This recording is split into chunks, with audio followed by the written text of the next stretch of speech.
could we be given warning at the beginning of a programme if there's going to be anything about the Beatles, as all Beatle fans can make sure to listen, and have a chance to ring up other fans to make sure they are also listening.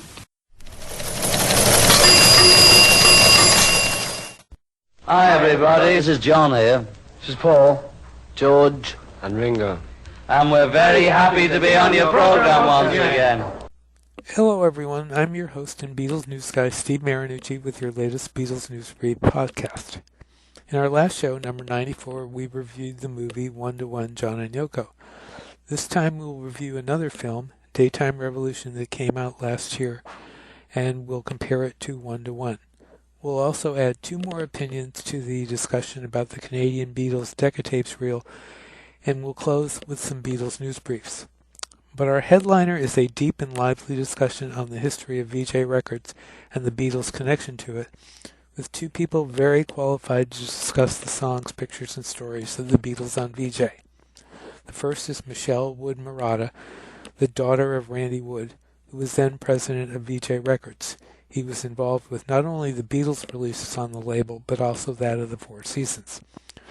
Michele will relate stories about seeing and meeting the Beatles and some inside tales of how she was involved with the records the Beatles released on the label. The second is Beatles author and historian Bruce Spizer, who has written many books about the Beatles' history and the labels that released their records. His very first was the Beatles Records on Vee-Jay, an authoritative book when it was first released in hardback, and has since been updated digitally. Bruce knows all when it comes to the labels of the Beatles. Here's my talk with Michele and Bruce. I'm very thrilled to introduce our two guests today. First, there's Michele Marotta, who is the daughter of Randy Wood, who was the president of Vee-Jay Records when the Beatles were on the label. And we're going to talk all about the label. And then my other guest is the very esteemed author Bruce Spizer, author of a zillion books on the Beatles albums and labels, who just informed me that the Vee-Jay Records book, which is the one I've been referring to for background, was his very first book. I didn't know that, Bruce. Yes, that was the one that started it all. It was going to be a footnote in Beatles history titled The Beatles Records on Vee-Jay. And I thought that would be it. And all of a sudden the book came out and people were like, well, that's great. When is your book on Capitol Records coming out? And while I was writing those books, people were like, well, and of course you have to write about a book on the Apple record. So you kind of get the idea of how these things go. Yeah. Michele, introduce yourself to everybody. You're Randy Wood's daughter. I am his oldest living daughter. Okay. My earliest memories, it goes before Vee-Jay. Apparently my dad's best friend was Pete Seeger, who got him into the music industry. But with Vee-Jay, my earliest memory is actually Frankie Valli and the Four Seasons. Which your dad brought to the label, correct? Yeah, he brought it to the label. Frankie Valli contacted him personally from what I was reading. Is that correct? You know what? I couldn't tell you. Okay. I honestly just don't know. But do you know that? Did Frankie Valli contact Randy Wood? That's possible, but I can tell you Capitol Records turned down the Four Seasons. Didn't they turn down the Beatles too? Well, I was going to say they were good at turning down groups with 4 male singers. Okay. Yeah. But anyway, Michele, so they started with the Four Seasons, and then they picked up the Beatles, and we need to give it a little bit of context because, not everyone out there knows about Vee-Jay Records. Vee-Jay Records was a gospel R&B label, right, that was based in Chicago. And so they had some success with artists like Jimmy Reed and the Spaniels. And then all of a sudden they had what were called crossover hits. When I say success, on the R&B charts. And then you had Raindrops by Dee Clark. And then you had Duke of Earl by Gene Chandler. And what this showed was that you could make a lot more money if you weren't limited to the R&B market and if you could cross over into the more lucrative pop market, which essentially, since the majority of the population of the United States was white, that was the market you were going to. And Vee-Jay also began to think that, we know now that black people will buy black records, and we know white people will buy black records. And they figured out, white people will buy artists by white, right? Recording artists, white people. Okay, it makes sense. And so by picking up the Four Seasons, that gave them a band that certainly white people would be interested in. But because the record was on Vee-Jay and because Frankie Valli's falsettos were so unique, a lot of the black stations assumed that the Four Seasons were black recording artists. So that helped get the Four Seasons not only getting airplay on white stations and top 40, records, but also the R&B stations as well. So that was something that helped out Vee-Jay. And the other thing was at the same time they were releasing the Four Seasons, they also put out a record by a British artist who was actually from Australia, a guy named Frank Ifield. Mm-hmm. And what happened there was, you have to understand how Capitol Records work. Capitol Records, by that time, by the late 50s, was bought out by EMI, which was the world's largest recording organization. So Capitol was owned primarily by EMI, and that gave Capitol the right of first refusal for EMI product throughout the world. Any artist anywhere in the world, Capitol had a right of first refusal. There was a guy working for Capitol named Dave Dexter, and Dexter would review foreign product and then make a decision to put it out. And so Dexter, would put out things like Cliff Richards, and it wouldn't sell. And so, okay, well, that's not selling. So, why bother with the next thing? Nothing seemed to work for him. The only thing that worked for him that sold really well was Laurie London's He's Got the Whole World in His Hands. And so the idea was, well, occasionally we put out the records, they don't sell. So when he was offered Frank Ifield on the Columbia label out of the UK, he turned it down, and Vee-Jay put it out. Vee-Jay was fortunate enough to have the same attorney as EMI in the States. And so a guy named Paul Marshall offered the record, Frank Ifield's I Remember You, to Vee-Jay. They had a licensing deal for 5 years on it. They also had a right of first refusal for other Ifield recordings. They put it out. It got to number 5 on the charts nationally. That was a pretty big deal. Mm-hmm. And so when Capitol and other companies turned down Vee-Jay's Please Please Me, Let Me Do had been turned down by Capitol, and that was no big deal at the time because the Beatles weren't very big in the UK and EMI didn't really believe in it. But after it got to 17, they realized, gee, maybe there is something to this group, the Beatles. So when Capitol and everyone else in the States turned down Please Please Me, Paul Marshall suggested to Ewart Abner, who was the president of Vee-Jay at the time, why don't you take this record and see what happens? So Vee-Jay put out Please Please Me, and it sold maybe at most about 5,000 units, but that's how it all got started. What's interesting is that the Beatles did I Remember You, Paul did I Remember You in Hamburg. And has it ever been determined how they came across that? Because that was before they were on Vee-Jay. Well, I Remember You was a #1 hit in the UK. So okay. They would have been very familiar with the song. Okay. And at the time in their stage show, they wanted to show that not only could they do a couple of originals and all the great R&B classics from the States dating back to the mid-50s, but they also could do contemporary songs. They were basically like a cover band with a couple of originals.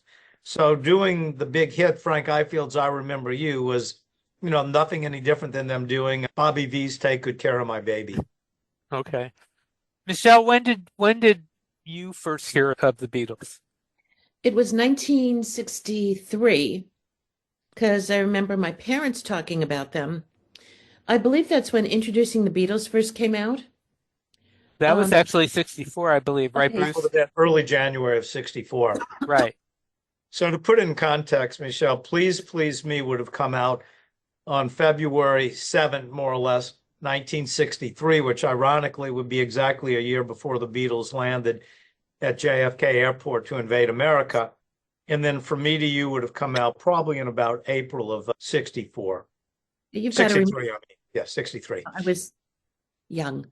So were we When I all. was young, that was an animal song, Michelle. We're talking Right. about the Beatles. But I also That's have hay right. fever. But I remember, the sepia cover. And my mom and I would spend hours talking about, I can't even say it with a straight face, how long their hair was. And we couldn't tell them apart. Really? Well, Yeah, it was early 60s. yeah, and the hair on introducing the Beatles was from a photo session in, about January of 63, and their hair's pretty short on that album cover picture. So it wasn't like the radically long hair of Meet the Beatles. Right. Or later. So they first came into your life around in 63. Mhm. Was the Hollywood Bowl the first time you actually saw them? Did you see them in person at any kind of an event before that? No, I was at the Hollywood Bowl concert, Mm-hmm. and in a weird world, I'm meeting people now because I'm working with another band who were at that same concert in the box seats, where we were, Mm-hmm. which is so weird. But I met them there. It was like a half-hour concert. It wasn't that long. Right. But, my dad's car was destroyed because people thought they were in his car. But we went to the Cinnamon Cinder and I met them there. And You actually talked to them there. yeah, and I remember saying, Put that "God, they're quickly really in old." context, there was a press conference, and when the Beatles were, I mean, it's hard to imagine this in today's world, but anytime the Beatles went anywhere in the States, they had a press conference in that city. Right. And so the one for the LA Hollywood Bowl concert, as Michelle was saying, was at the Cinnamon Cinder, and her father was there to not only rub hands with everyone, but also to present the Beatles with in-house record awards. Michelle will talk about that in a second. But the RIAA, the Recording Industry Association of America, did not issue gold records for the Beatles because Vee-Jay did not submit to have their records, accounting records, verified by the accountants for the Recording Industry Association of America. But they gave in-house gold records awards, and there are wonderful pictures of Randy Wood handing all these awards to John Lennon. Right. You have two, I saw two in your book. One they're both with John and also Derek Taylor. Is Derek Taylor in both of them? I think he is. I believe he is. But the story, Michelle, that you told me that I'd love for you to tell the listeners here is when you and I believe some of your siblings discovered these gold record awards prior to their presentation. Oh, yeah, we were doing what we weren't supposed to do, rummaging through my parents' closet. And we found them, so our fingerprints are all over these gold records. And you can see the fingerprints on some of the photos. Actually, I have a photo here. We've all seen that picture before. That's the one that's in my book of Randy Wood presenting it to John Lennon. Do you remember anything else about that press conference? Kind of. I remember it was really crowded, but now when I look at pictures, it wasn't that crowded. My Uncle Pat was there. And just remember a lot of people. And there was another child my age there. That's really all I remember. My mom got both of us out of there quickly. Oh, so you didn't talk to any of them? I Or talked did to you? John. I talked to John for a minute. Mm-hmm. And I remember telling my dad, "Oh my God, these guys are really old," And I said they talked funny because they had that Cockney English accent. Right. Right. So, It was interesting because the gold record awards that were given in those days, gold records meant sales of 1,000,000 units.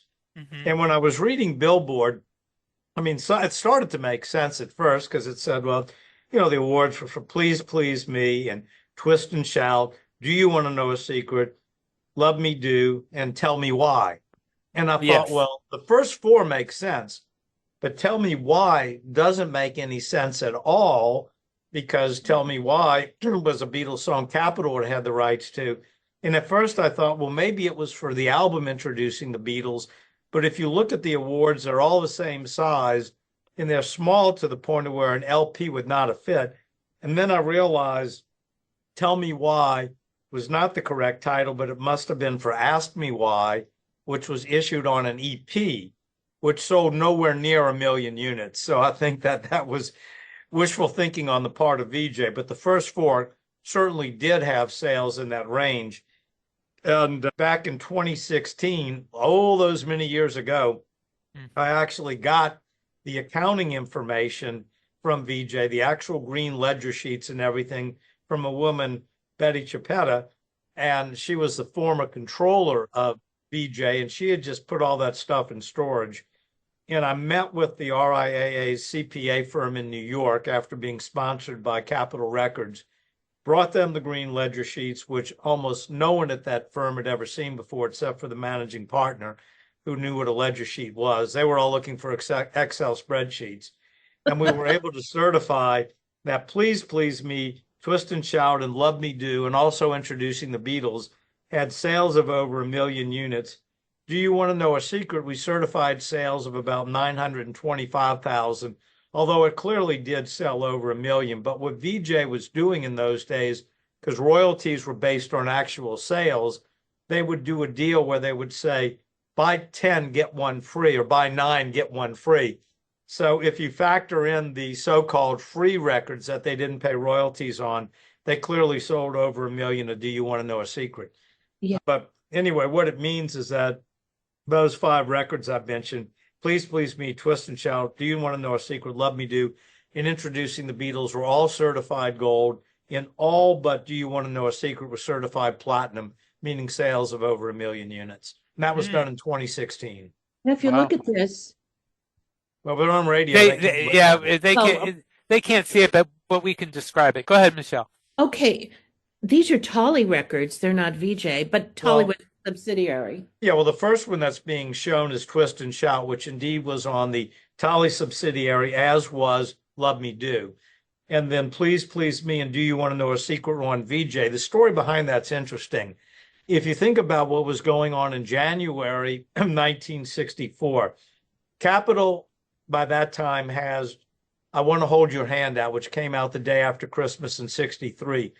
Vee-Jay re-releases Please Please Me and puts From Me to You on the B-side. Swan starts marketing She Loves You, which they had put out in September of 63 and it flopped. And then MGM gets the rights to, My Bonnie and puts that out. So you've got 4 different labels with Beatle Records. And Vee-Jay, in the meantime, wants to rush out a new single, Twist and Shout, and doesn't want to confuse DJs, who already are dealing with Capitol and Vee-Jay and Swan and MGM. So what they do is they create a subsidiary label, Tolly, specifically for Love Me Do. And then they began issuing other records on Tolly that are more rock-oriented as opposed to R&B. And then when they put out their next Beatles record, Do You Want to Know a Secret, they put that out on Vee-Jay. And then when they put out Love Me Do a month later, that's back on Tolly. So that's why you see those labels flip-flopping back and forth. It was marketing. And as Michele, who I can see her on the image I'm looking at, is nodding her head, Vee-Jay was extremely good at marketing. This company had the rights to 16 Beatle masters, and through the creativity of Randy Wood and others, managed to release 16 different records with Beatles songs on it, with only 16 Beatle masters to begin with. Yeah, I have to say, let me interrupt. Well, I have issues with my father, but he could take nothing and make $1 million. He was incredible at marketing. And I don't know how he did it. And I wish I had even part of that skill. Yeah, Jay Lasker was also very good at that. He was part of the... Yeah, Uncle Jay was incredible. And, I still talk to Marcy, his daughter. But Jay Lasker went on to be the first white Jewish guy to head Motown. Yeah. And I was devastated when he died, 15, 20 years ago? There was a lot of connection there. Ewart Abner also later on went on to do some work for Motown as well. Yeah. And, of course, Vivian and Jimmy Bracken. Yeah. Or Carter. Yeah. Vivian. Yeah, that was why the label was called Vee-Jay. Vivian, James. Vivian and Jimmy. That's a good little anecdote there. And Tolly was, I think, their nephew. But what it was you had Ewart Abner was the president. Then you had, of course, James and Vivian Bracken, and the head of A&R. Oh man, I'm blanking on his name. Who was the other name I'm missing, Oh Michelle? my God, there's Steve Clark, Bob DeMaine, It was, and, I believe, it was Vivian's brother who was doing the A&R work for them. and I don't remember his name. It's like, Yeah, it was Calvin Carter. that's it. And Calvin Carter's middle name was Tolly. And Really? if you look at, Oh. yes. And so Tolly Records was his middle name, and he also had a son named Tolly. And that's where they got Tolly from. And if you look at VJ's publishing companies, the publishing companies would take the middle name of somebody. So that was not really unusual. And that's how they came up with Tolly. It was strictly Calvin Carter's middle name. And he was head of A&R for VJ. Yeah, and I spoke to Tolly maybe 15 years ago. Yeah, me too, around 20 years ago. Yeah. Yeah, he teaches finance, I guess. He's still alive. Well, he was 20 years ago. And he could tell his class that a label whose first release sold over 1 million copies was named after him. Yeah, he could. Michelle, you saw them in '66 at Dodger Stadium, but you did not go to '65. You know why you guys didn't go to see him in '65? I have no clue. My mom took us all to overnight camp, so Oh, okay. I don't know. What do you remember about '66? Okay, my cousin and I wore our mini skirts, Okay. and we made those triangle banners. You know, Okay. one said Paul, hers said, I don't remember. But there was a lot of screaming. We still couldn't hear anybody. How far back were you sitting at both of the shows? We were in the box seats at the Hollywood Bowl. Okay. At the time, it was the stage, the orchestra pit, a pool, box seats. So you were right up in front. Pool's no longer there, and the pool has added box seats. Yeah, but at the Hollywood Bowl concert, I mean, security got us out. There were girls like running up and jumping in the pool and tearing their clothes off. And When did they get rid of the pool, Bruce? I don't know exactly when that was. Because I seem to recall when I saw Paul McCartney there, and I seem to remember that the pool was there then. Maybe I could be wrong though. They had the orchestra pit, but they no longer had the pool, as I recall it. Okay. yeah, but yeah, that I remember. Now, for the Dodger Stadium show, we were second tier. Okay. I've only been to Dodger Stadium 3 times, so And you said either time you couldn't really hear him, right? not at all, no. Hmm. You know, the first time there was so much screaming, and basically both. But Dodger Stadium's acoustics were not the best then. Could you see them very well? I had binoculars. Ah, okay. The second time or Yes. both times? Second time. Just the second time. How close? So you could see them well the first time, but the second time you had to use binoculars. We had to use binoculars. We were very far up. I'm trying to remember because I was 66, I was 12. And I remember I wanted to look just like Jane Asher. That was your Okay. plan, to get Paul to fall madly in love with you? Yes, me, a 12-year-old from the Bronx. Wow. Wow. It didn't happen. But yeah, that's really what I remember. We didn't go by limo this time. My dad drove. I remember you telling me a story about some of the assembly work for the records was done in your house. Is that right? Am I right about that? We bootlegged our own albums. There you go. After 1964, that is. True. And apparently my brother-in-law told me they would do the same assembly in New York in his apartment. VJ had the rights to the Beatles under a licensing agreement for 5 years. Mm-hmm. And the first record they put out under the agreement was Please Please Me. Then they put out From Me to You. They did not put out Introducing the Beatles in the summer of '63, even though that was used to be in every book on the Beatles. Vee-Jay ran out of money. Yeah. And so EMI unilaterally terminated its agreement with Vee-Jay. We could do a whole show on that, Steve, but to cut to the chase, they settled the litigation between the companies, and under the litigation, Vee-Jay had the rights to the Beatles through October 15th of 1964, at which time it expired. Prior to that time, they had to pay royalties directly to Capitol Records. And so in October of 64, that was it.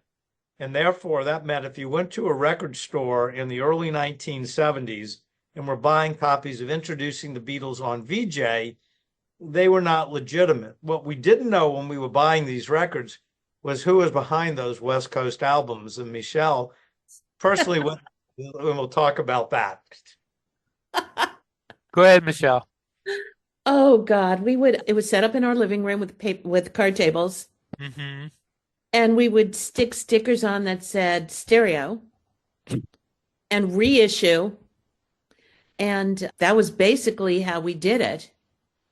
Or we'd go into, I don't remember where they were. I don't know if they were in the Playboy building or in Santa Monica Boulevard. And we'd do it there. And, like I was 14, 15. I didn't care. Mm-hmm. And I didn't know. I had no clue. To me, it was like, oh boy, I'm in the record business. But I didn't know we were bootlegging our own albums. Yeah, and Vee-Jay was not just the Beatles, that was primary, but also Gene Chandler was also getting bootlegged as well. That I didn't know, but I know with the Beatles. Some Gene Chandler ones that clearly look very similar to the 1970s Vee-Jay Introducing the Beatles that were, politely said, counterfeited would be more accurate, actually. Right. But with the Beatles, we had Introducing the Beatles, the two Beatle albums. Right. Yeah, the Beatles and Frank Ifield, you all were doing that as well. Yeah, we had that. We had the Beatles versus the Four Seasons. Yeah, I never saw that bootleg, though. I remember seeing that legitimately, of course, but if y'all did bootleg it, it wasn't in massive numbers like Introducing the Beatles and the Beatles and Frank Ifield. I remember Ifield a lot. That was one I remember seeing. Another thing that they did, and this is actually not, I don't think this is bootleg, is that Vee-Jay put stickers on the top of songs, pictures, and stories to promote the upcoming, or I assume it was the upcoming concerts. Yeah. No, I'll give you the story on that. Okay. Once again, the brilliance of Vee-Jay marketing, and probably Jay Lasker's idea, but could have been Randy's. What they did was first of all, Introducing the Beatles itself, it reached a point where it sold about 1.2 million copies, and it wasn't selling anymore. And that was in the spring of 64. And Vee-Jay knew they were not going to have any future Beatle albums to put out. One of the other things that was hurting it was the cover was not a very flattering photograph of the group. In the back of it, since they had lost the liners that EMI had sent them and couldn't ask for new ones, was boring. It just listed the names of the songs on each side. Right. Jay Lasker got the idea to put out what he described as a magazine cover. And that album was called Songs, Pictures, and Stories of the Fabulous Beatles, and it was a gatefold cover, although the front flap of it was only 2/3, so that you had a picture of the Beatles on it and the title of the album, and then on the part that wasn't there, it had the four faces of the Beatles. When you opened it up, you also had information about each of the Beatles, like how much they weighed, what was their height, what was their favorite color, what was their favorite movies, what type of women did they like. You get the idea. Yeah. And they had that on that album. And if you bought that album, the record inside was Introducing the Beatles. And Capitol Records sued them for that and argued they couldn't do this. And actually, Capitol didn't get sued. Vee-Jay was told by Capitol and EMI they could not release that album. And actually, they sued to have the right to release it. And they won that because Vee-Jay had decent lawyers on that case. And Capitol argued that you can't do this. Your contract doesn't let you do. You can only put out the albums you had.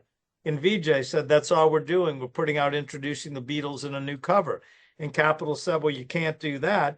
And Vee-Jay said, well, you do that all the time, Capitol. here's a Nat King Cole album with one cover, and here's that same album with a different cover. So the judge ruled in Vee-Jay's favor and said that since all they were doing was putting out introducing the Beatles in a new cover, that was okay. So that was the album that you were talking about, Steve. It was called Songs, Pictures, and Stories of the Fabulous Beatles. Right. So what they did was after the Beatles' appearances in the United States, they got stickers and what they called concert banners. These were not sold at the concerts. And these probably, and I mean, I know from the paperwork, this didn't happen until about October of 64. And so it'd be like, Vee-Jay was into souvenir things. So souvenir of that picture of the concert at the Hollywood Bowl. And that banner would say that in the date of the concert. Those will be sold in record stores in LA in October of 64.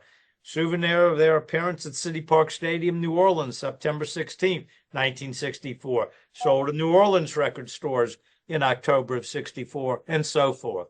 I've seen the one for the Cow Palace. Yes, there's Cow Palace. Yeah. You know, we've confirmed about maybe a dozen of those. They did not do that for all cities, or if they did, they certainly have not turned up. Yeah, I haven't seen anything like that. I actually didn't know that, but you're the expert.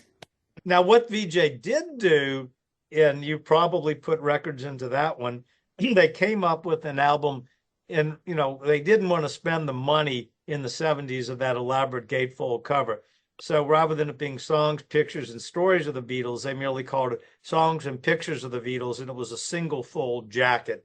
And you probably stuffed a few of those with introducing the Beatles back in the day, Michele. I kind of remember that. I Yeah. remember both covers. Yeah. I actually have them here.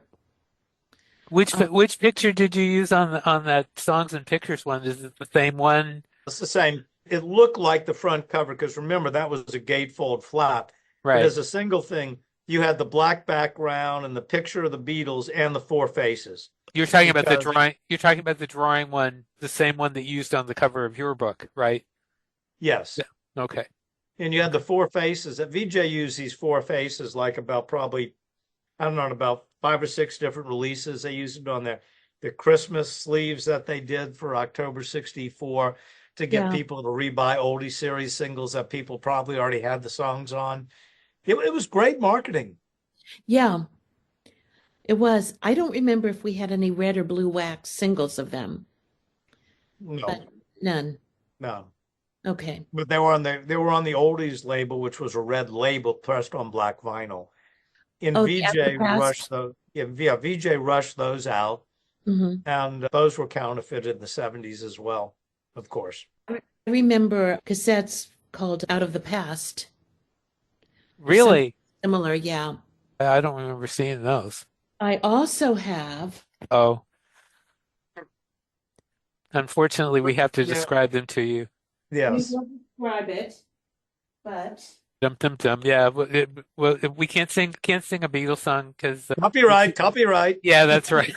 bars, I think. God. It's Okay, you terrible. got this is Vee-Jay, the Definitive Collection. Right. That is a 4 CD collection that I highly recommend to people if you can find it. I don't know if it's still in print, but you can find it certainly on eBay and other sources in the secondary market. It is an excellent collection. And the other one I have, which I haven't opened. Oh, Is Vee-Jay. It's great cars. It's just car music. oh, okay. Interesting. But this one, the Vee-Jay collection, I was working for a car guy and he walked in, he goes, "Oh my God, you're Michele." Okay. So he sent me 2 of them, Really? my sister. But here's one of the CDs, which is I'm holding it up. Yeah, I was very familiar Which- with that. And if you can read a few of the song titles, these were the gospel and R&B songs that were on Vee-Jay. And, you know, so you're not going to get like all these Beatles and Four Seasons recordings on that set, but what you are going to get are Jimmy Reed, the Spaniels, you know, just wonderful Butler. music. Gene Chandler, of course. Jerry Butler. Yes, you would have Okay. some Jerry Butler. I'll like to hit on that as well. Mhm. The Got Pips, Staples. staple singers, yeah. And They started out as a gospel group. Oh, I know. And And then it's here we have disc 4, The Four Seasons. yes. I don't But think it, they were able to license any Beatles on that set. There's no Beatles on here. Steve, if the RIAA gave out gold and platinum awards, introducing the Beatles counterfeit version would probably be what we would call platinum 4X, meaning sales of 4 million copies. I know they got bought by Concord Music a couple of years ago. Bruce, or Michelle, actually, you probably know about that too. All I know, I was told Paul McCartney owns part of Concord. I don't Right. know if it's true. Oh, he does. But I don't know a lot. I know Concord from being Concord Jazz, and I'm assuming it's the same company. I believe it is, Bruce. That's right, isn't it? I think so. And they haven't done that much with it. I mean, I think if people want to license the songs that Vee-Jay has the rights to, that would not be the Beatles or the Four Seasons, obviously. Those were lost in litigation. But if you're talking about, other types of acts on Vee-Jay, as we talked about the rhythm and blues and items and the gospel items, they would have that. And I'm sure that they're, I don't think they've actively put out much in the way of collections or anything, but as far as licensing goes for films, television shows, or people doing best of the 60s R&B and stuff like that, they would be, I think those would be licensed through Concord. Yeah. I think they have the masters. Yeah, and the Beatles masters, going back to Vee-Jay, they were supposed to be destroyed. Yes, they were. I have pieces of paper that say that. And Michelle, I got the impression because they were pressing records in the 70s, they were not destroyed, those metal parts. No, they were not. That's why they sound pretty good. They're put in And from the metal, they're actually stamped from the metal parts. And I know that there was a pressing plant in LA, I'm blanking on the name of it, that pressed that stuff from Vee-Jay into Capitol got involved and told them don't do that anymore. it was either the record plant or Sound Factory or maybe Gold Star or Four Star. Yeah, but they It were, was one of those, but yeah. I still see masters for sale on eBay. Yes, those did hit the secondary market. And, I just don't know. The average person buying it is not buying it to stamp Beatle singles. They're buying it for their collection as a collectible. Right. How And much? I think the sad part of all this is that had they not gone astray, Vee-Jay in the summer of 63 would have had money to continue putting out records by the Beatles and the Four Seasons, would not have yeah, owed royalties on the Beatles and Four Seasons, would not have had those contracts terminated. Even Vee-Jay already had a pretty strong artist roster full of black recording artists. Vee-Jay would have been bigger than Motown because not only did they have the black artists, but they would have had two of the biggest white acts selling in America, the Four Seasons and the Beatles. It's possible that, rather than Vee-Jay continuing to put out Beatles product, they may have sold the rights to Capitol Records the same way that Sun Records sold the rights to Elvis Presley to RCA, which would have given them a lot of money. And, who knows what would have happened. So very talented people. It's a tragic story. It's not all that well known. It would make one hell of a documentary. If you're listening, Tom Hanks, and would like to consult me about it, I'll be happy to work with you on it.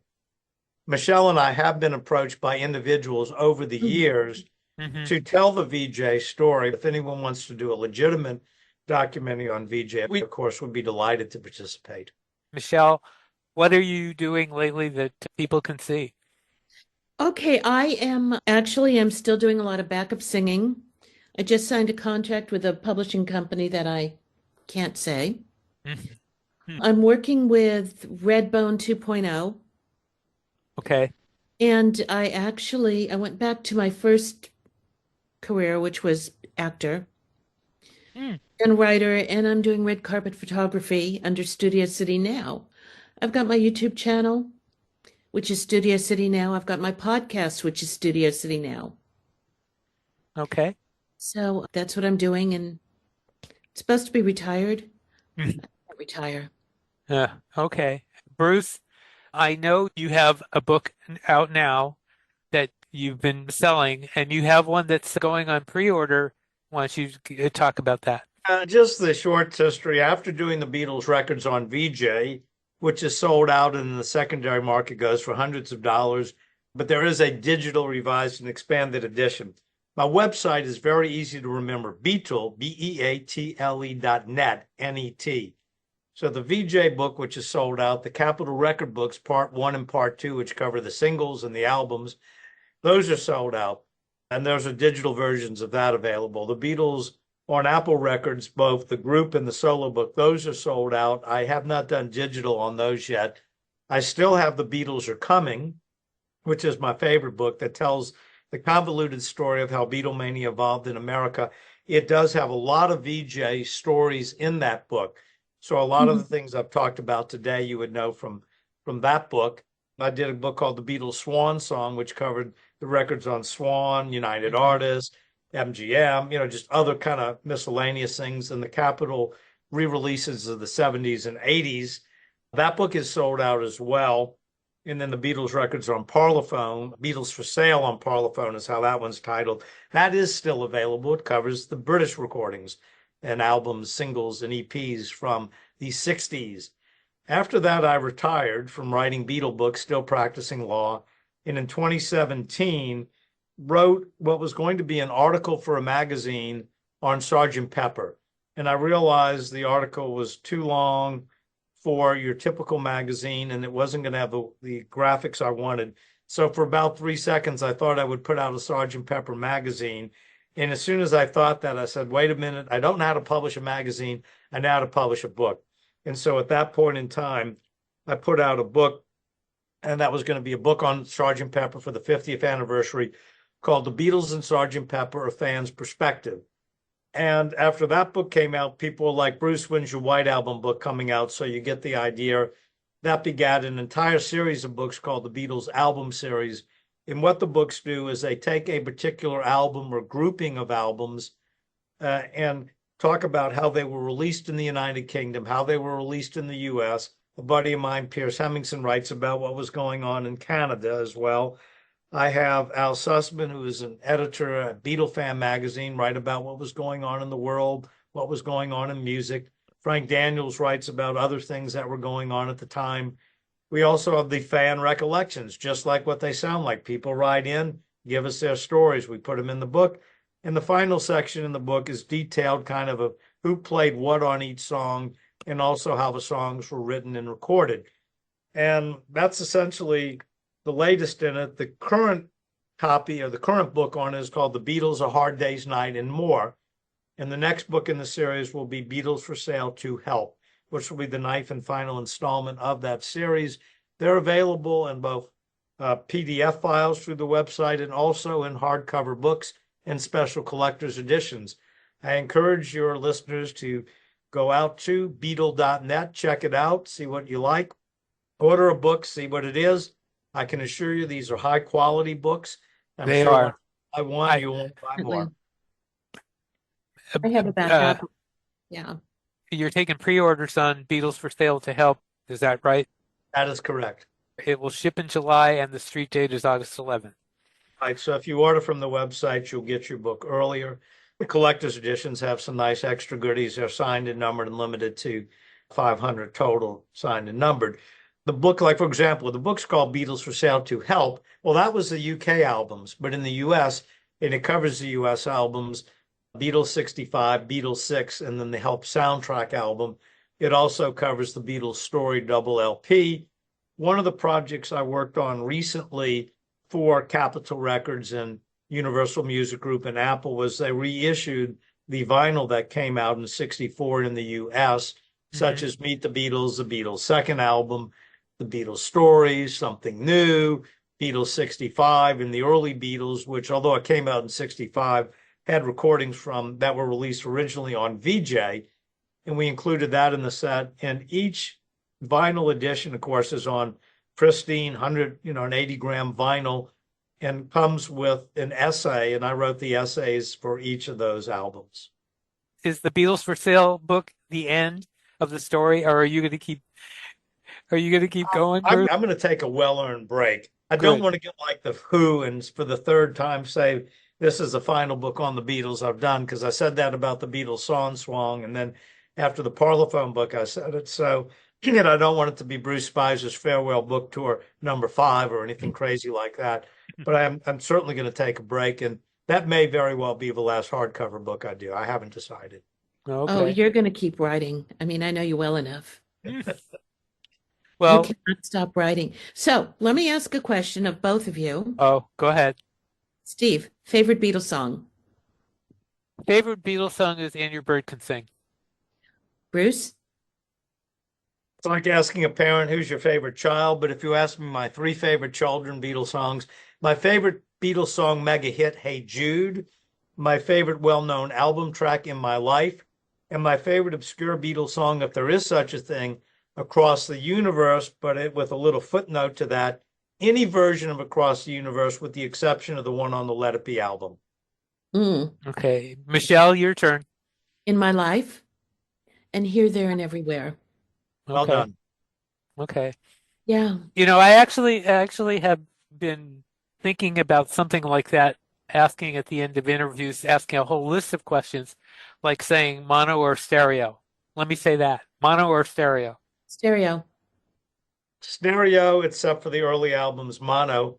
But if they do have artificial intelligence, not to create anything new, but to use to separate the parts of the songs like we're done on the Red album, the reissue of that, that would be my favorite way to listen to them as opposed to the mono on those early ones, because I think that Giles Martin and Sam O'Kell and everybody, and using Peter Jackson's technology to separate everything, and quickly what in effect what they do is they can take a mono recording and teach artificial intelligence to separate John's voice by itself, to separate John's guitar, to pull out George's voice, Paul's voice, George's guitar, Paul's bass, Ringo's drums, Ringo's voice, and not only Ringo's drums, but Ringo's bass drum, Ringo's snare, Ringo's tom, Ringo's crash cymbal, and then put all that on separate tracks and remix them. And boy, I tell you what, that stuff sounds incredible, and I'm looking forward to more of those one day. Yeah. My answer to that question, believe it or not, is I like stereo on the early albums and more mono on like Sgt. Pepper and the White Album. But that whole discussion about AI and what they did and didn't do, Bruce, people are still confused over exactly what they Let's did. real quick get that clear. It was Okay. marketed wrong when Now and Then came out. Oh, and AI. So people thought, oh, well, AI created John's voice. Wrong. John Lennon recorded the song Now and Then on a cassette player, and there was all kind of extraneous noises going on in the background. Mhm. And what artificial intelligence did was pull John Lennon's voice out all by itself. Paul duplicated John's piano part because John was a little bit off on it because he was mainly concentrating just on his vocal. And so Paul did the piano on that. Ringo laid down some new drums.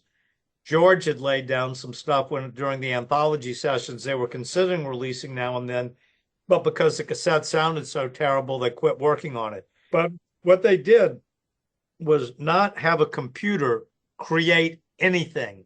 All the computer did was isolate John's voice so that they could then build a track around John's beautiful, pure voice. It was not a creation. So once you understand that, then I think you can go, oh, okay, that's fine. And I'm all fine with that. What I would not be fine with would be for them to say, the Beatles only had about 225 songs. Let's go ahead and make some new Beatles songs. AI, please make us a new Beatles song by John Lennon. I would be horrified by that. There were things that got pulled out on social media that were using that conclusion, and people went kind of nuts. But I'm glad you explained it, because even after I first heard it, I wasn't sure exactly what they did, and it's nice to get a real explanation. I was able to attend the listening session, screening session of it in New York, right when it was, going to be announced. Mm-hmm. And, it was just remarkable to hear it and then, have it explain, well, this is how, we did this and this. And when I saw that Peter Jackson video of Now and Then for the first time, on a nice big screen and a great sound system, it clearly brought tears to my eyes because on the part on the bridge of, now and then, I miss you. Well, that's Paul and Ringo singing that to John and George. And Peter Jackson's video visually shows what I was thinking in my head when I heard it. And then to see it, it was just remarkable. They had 3 different listening sessions that day. And because I had flown in from New Orleans, I attended all 3. And it brought tears to my eyes every time. You just reminded me of one thing that I have to ask you. I talked to Piers Hemmingson a couple of weeks ago. He mentioned that at the Fest for Beatle Fans, he saw Peter Jackson talk about the Hamburg tapes and that Peter Jackson was doing something with the Hamburg tapes. I know you're limited in what you can say on anything, but I'm just going to ask your opinion. Would you think the Hamburg tapes would be a good project for them to deal with this on? To do something similar to what they did with Now and Then on? Would you be happy with that? I would be very happy with that. I think what you have to understand about it is it's very hard to listen to the Hamburg Star Club's tape because it's a poor recording that hasn't aged well. They did the best they could with it under the technology of, the 1970s. But if you could isolate out all of those elements, I think it would be incredible. I think that the technology keeps getting better and better. And hopefully one day soon, while we're all still around, we will get the Hamburg recordings where AI was used, not to create anything, but to isolate everything to allow a proper mix. And I would love that. Yeah, I would too. Listening to some of those recordings are just fantastic. I'm going to put you on the spot for one final question. We're coming to the anniversary of the anthology. I don't want to say can we expect, but is it possible that something's going to happen? It's always possible that something will happen. I have not seen any schedule that shows that anthology is going to be repackaged at any time.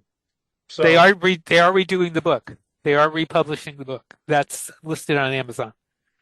So, there are synergies in marketing, so one certainly cannot rule out anything being issued at that same time. Okay. I have not seen anything on a schedule to say definitively, yes, that will happen. Okay. Well, thank you, Bruce. Thank you, Michele. This has been a great conversation from beginning to end. I thank both of you for taking the time. And what can I say? This has been great. Yeah. Bingo. Michele, you wanted to say anything? I learn a lot from Bruce. Because whenever I have a question, it's like, Bruce, he is the expert.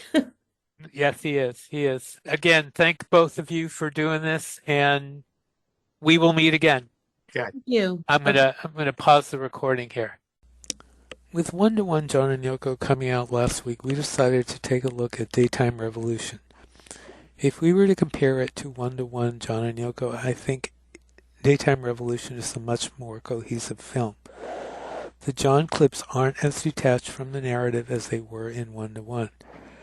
And Daytime Revolution incorporates more reaction from John in the programs from his week when he and Yoko co-hosted The Mike Douglas Show, which is the center of this film. The Mike Douglas Show, if you aren't aware, was a daytime fixture and extremely popular back in the days when John and Yoko co-hosted the show in 1972. And their week of co-hosting garnered huge ratings, as was expected. In his autobiography titled I'll Be Right Back, Mike Douglas said the show's idea was to present the real ballad of John and Yoko, which it certainly did through the various guests who appeared at John and Yoko's invitation. The most notable was John's hero Chuck Berry, who Lennon met for the first time during the week. But there were other notables as well, including comics George Carlin and Louis Nye, activist Ralph Nader, who manages to plug his website in the film, and Chicago 8 defendants Jerry Rubin and Bobby Seale, all of whom are shown in vintage clips from that week on the show. Douglas called Lennon a most benign, talented, and likable young man, also smart, funny, gregarious, and beguiling. He also said of Lennon, he was as good a listener as a talker, with a genuine compassion for other people and respect for other philosophies. About Yoko, he said, I think I came to understand something about John's affection for this woman.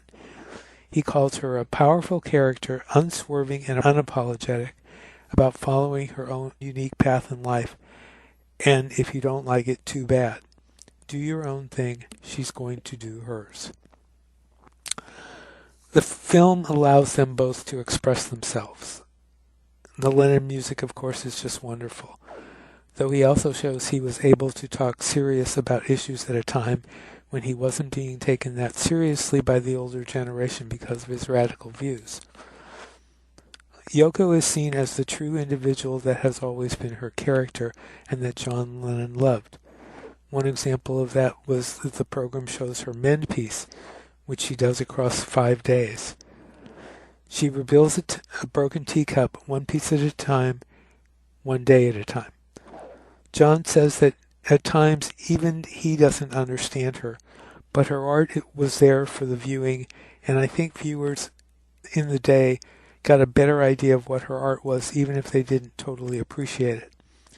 In an interview we did with her in 1999, she told me one thing that she thought John liked about her art was its fun quality. She said, I think he was surprised that there was some sense of humor, because usually when he goes to art exhibits or something, he told me it was kind of too serious or angry or something. And she said, there's some kind of playful quality to my work, and in the playfulness was something that caught his eye. And she got to put that across during the week with Mike Douglas. Overall, again, Daytime Revolution really brings into focus what was considered at the time just a week of daytime TV was really a lot more than the contrast between John and Yoko and TV host Mike Douglas. That he even allowed this week to happen at this period of time was probably a miracle in itself.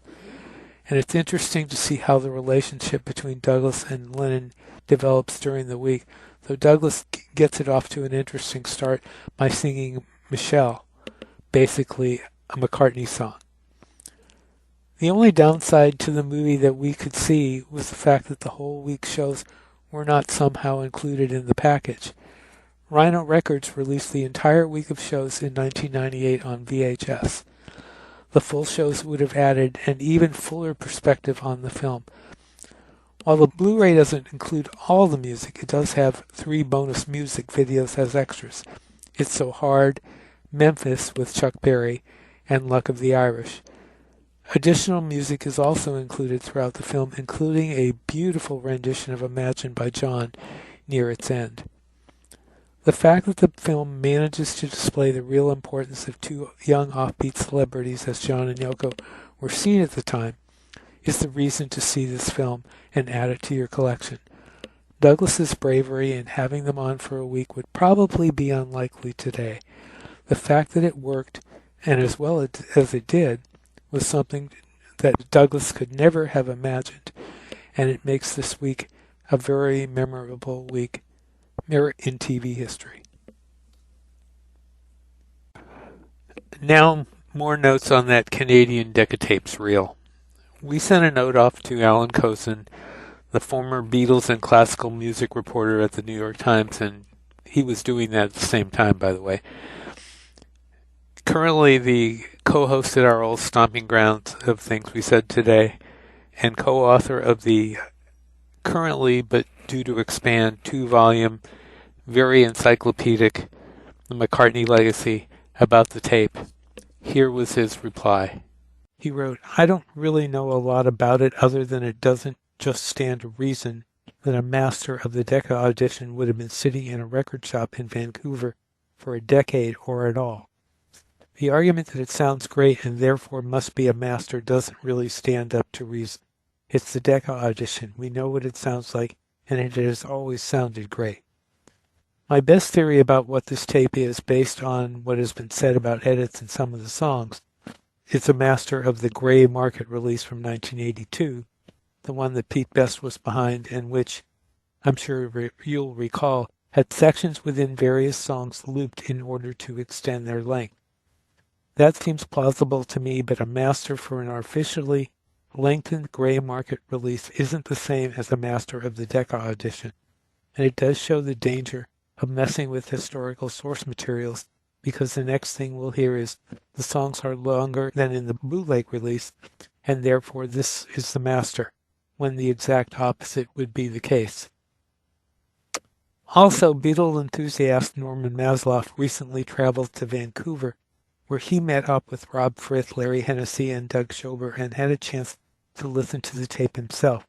We asked him what he thought of what he heard. He said, "I don't think it's the master at all, but it is an excellent copy from somewhere. It sounds better than the versions on Anthology 1. And now for a couple of quick Beatle news briefs. It looks pretty apparent that The Who have fired Zak Starkey, Ringo's son, as their drummer. According to various reports, what led to the firing was Zak's drumming last month at the Who concert at Royal Albert Hall. His drumming was criticized by singer Roger Daltrey.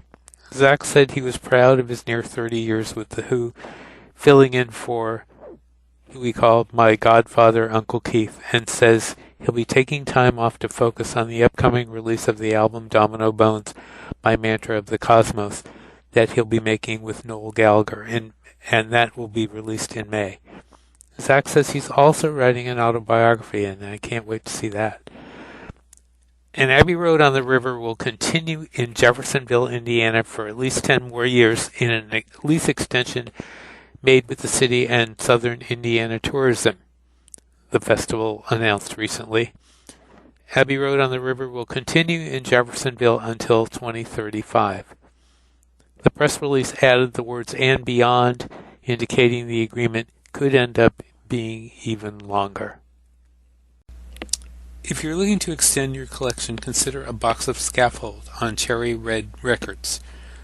It's a box set with 4 CDs and 1 DVD of the recordings and TV appearances of the comedy group The Scaffold. The group is Roger McGough, John Gorman, and Mike McCartney, or Mike McGear as he was known in the 60s, to avoid cashing in on his brother's name. The set comes with a 64-page book with pictures and a full history that, of course, includes plenty of references to Brother Paul, but does not give a complete list of all the songs he played on with the group, and he played on several. We think The Scaffold is more for British tastes than Americans, but if you're a completist, this may be something to look into. And that's all for this time around. Thanks for listening, and if you're not already a subscriber, please join the gang. You can write to us at BeatlesNewsBriefs@gmail.com, and if you want to listen to our past shows, go to bystevemarinucci.blogspot.com, where you can binge listen to all our shows there. You can also find them on YouTube by searching for Beatles News Briefs. So until next time, this is Steve Marinucci saying, "Be seeing you."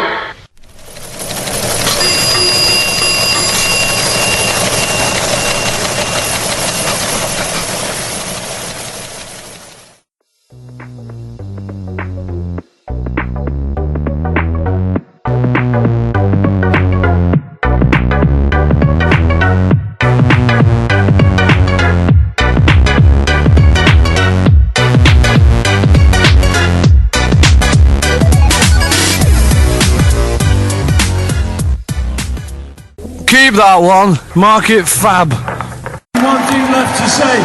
We'll see you next time.